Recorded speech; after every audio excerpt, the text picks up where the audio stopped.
दिनै बिराद मोजां आइपुवालि बे बैग्रिबारि सिङाव जोबोद मोनसे मिथिंगानि समायना महरनि सिङाव थानानै नोंथांमोननि गेजेरजों गासै बिटिसिनि रायजो राजाफोरनिसिम खुलुमनाय हरनो मोननानै गोजोननाय मोनदों। एफा मोजां समायना जायगा। दा बिदिनो जोङो दिनै बेहाय निसिमा ब्लक आइजो बिपिएफनि बानजायनायाव मोनसे लोगो हमलायनाय सावरायनाय मोनसे जोङो बेहाय लादों। जोबोद मोजां जादों।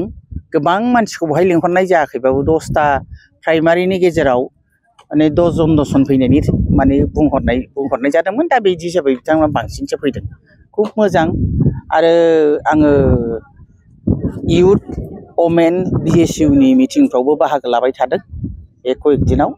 बेनिफ्राय बिनि सिगांबो गिदिंनायाव जेरैबायदि नुदों आरो ससियेल मिडियाफ्राव जेरैबायदि नुदों बिपिएफनि पजिसना जोबोद मोजां, खुब मोजां। आरो मानो होनोबा दिनै जेबो जायाखिसै, बिजनेसबो जायाखिसै, बयबो हाग्रामा महिलारिखौ लुबैफिनदों। फिसा फिसा मावनानै दांनानै जाग्राफ्राबो लुबैफिनदों। मानो होनोबा दिनै बिटिसिआव सामाजिक भाबै इनस्टेबल, एखेबारे ड्राग्स जानाया बारायबाय। जोंनि आइजोफ्रा गोसो रेजें भाबै जाहा थाहा जालांबाय। दा बे जानो मोननायनि गुदियावनो आं बेखौ बुंगोन जे सरकारा स्टेबल नङा, सरकारा आनस्टेबल, सरकारा खुनु धरननि जेबो खामानि मावनो हायाखै, ससाइटिखौ नायाखिसै। ओंखायनो आं दिनै निसिमानि आइजोफोरखौ खावलायदों जे बे जायगायावनो जों थानांगोन। दिनै समाजा जेरैबायदि गुलाय गुजाय जादों बेहायनो आंनि गथ' गथाय फिसौ फिथाइया बेहायनो देरनांगोन। समाजा जुदि स्टेबल जालाब्ला होमबा बिसिनि भबिसतआ मा जागोन? ओंखायनो थांनाय 17 बोसोराव हाग्रामा महिलारिया जेरैबायदि मावबोदों, प्रथमावथ' बेहा खुनु न'आनो गैयामोन। डिजिग्नेटेड केम्पआव थानानै बिएलटिनि केम्पआव थानानैसो बिथाङा सरकारखौ सालायदोंमोन, अफिस गैयामोन। नाथाय दिनै प्रमद बर'आ रेडिमेड गासिखौबो मोनदों। अफिस सेक्रेटारियेट अफिसखौ मोनदों, रेडिमेड गासिबो मोनखाजोबदों, समस्तिबो रेडिमेड। आरो जेसेबां अफिस 40टा डिपार्टमेन्टनि अफिस कर्ट कासारि रेडिमेड जिनिस मोनखानायावबो बिथाङा खुनु दिन मोजां खामानिखौ मावनो हायाखिसै।